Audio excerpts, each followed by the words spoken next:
We've got two club players with us today. We've got Matthew off 12 handicap, and we've got Dave off scratch. And we're going to be reviewing the new TaylorMade M2 fairway wood. We're going to try and find out which specification is going to be the best or most suited to each player. So we had Matthew hit first here in the indoor studio. You can see the flights of the balls, or the shots that he's hit. The yellow one is the 5 wood, 18 degrees. The white one is the 16.5 high-lofted 3 wood. And the blue is the 15 degree 3 wood. So you can see a big variation in the flight of the golf ball. If we look over here as well, we see a huge change in the dispersion rate of the shots. The tightest by far is the 16.5 high launch 3 wood. Okay, the first 3 shots was with the 16.5 degree M2. Matthew's generating a very healthy club head speed there, in excess of 107, and achieving great ball speed.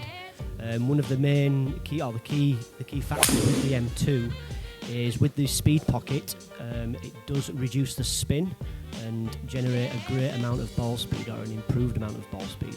And as you move across, you can see that the spin rate is quite low for a fairway wood. And this is why we're achieving some great distances with this club.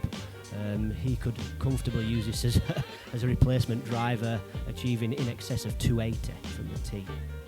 So looking at the 15 degree and the 18 degree, the 5 wood, we didn't get as good a performance there from those two clubs. What was your feedback, Matthew, from those two clubs after ripping the 16.5? To be honest, the 5 wood, I don't know, I just didn't get a feel for it. I think after hitting both 3 woods, the 5 wood just felt a little bit different, so I didn't quite get the best out of that, I don't think. But the 15 degree 3 wood, I just found it was harder with the loft to keep it in the same direction. Whereas the 16.5 just seemed to just want to come off the club in the right direction and gave me a beautiful ball flight. The 15 degree, it just felt like I had to try and control it a bit more, and I was struggling at my handicap to get the best out of that club.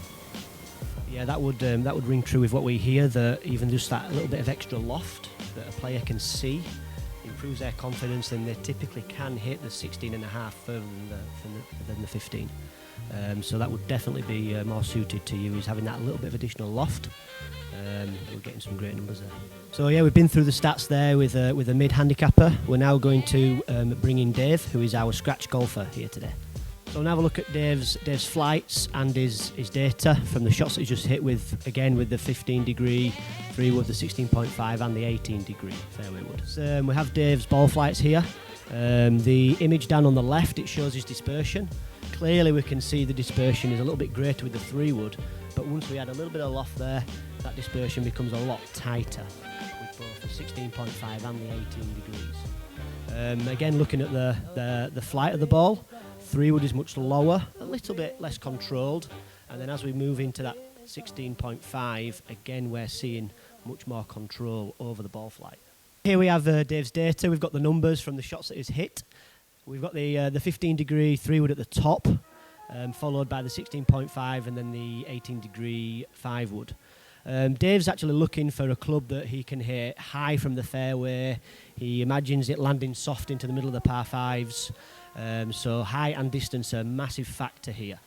What is really interesting is the club head speed is a little bit less, and ball speed is a little bit less with the 16.5, but we're achieving the numbers that Dave wants. He's still carrying the ball up to 230 and hitting it a more consistent height. The 3 wood, we see variation in the peak height and then also the carry in the distance. The 16.5 seems a much more consistent golf club for Dave to attack those par 5s from the fairway. So we've concluded our product review here, our testing of the M2 TaylorMade. We had 2 different players. We had Matthew off 12, we had Dave off scratch, who came here with 2 different objectives with regards to what they wanted from their fairway wood.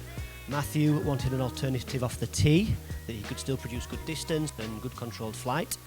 And Dave wanted to be able to attack the par 5s. He wanted to have something that he would feel confident with off the ground and could hit a nice high towering flight into those par 5 greens.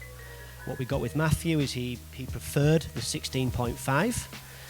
we found that he was able to produce great ball speed from the speed pocket that the M2 now has in the new head.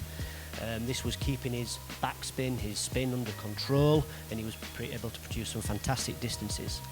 If he was going to find something to put in the bag for the fairway, we would certainly go along the lines of maintaining plenty of loft, and we would recommend maybe a 5-wood, 18 degrees, possibly even experiment with something up as high as a 20-wood. Dave, you found that the look of the 16.5 was really good to hit off the fairways because it had that little bit of additional loft that gave you the confidence to really commit to those swings. Again, you also said that if you wanted a 3-wood that would have been an opportunity to use from the tee, you would have been comfortable going down to the 15 degree and achieving extra distance. Thanks for watching. We've had a great morning down here at the School of Golf at Badia by Intercontinental. If you want to try an M2, we've got many opportunities down here with different specifications. We'd be more than happy to help you out.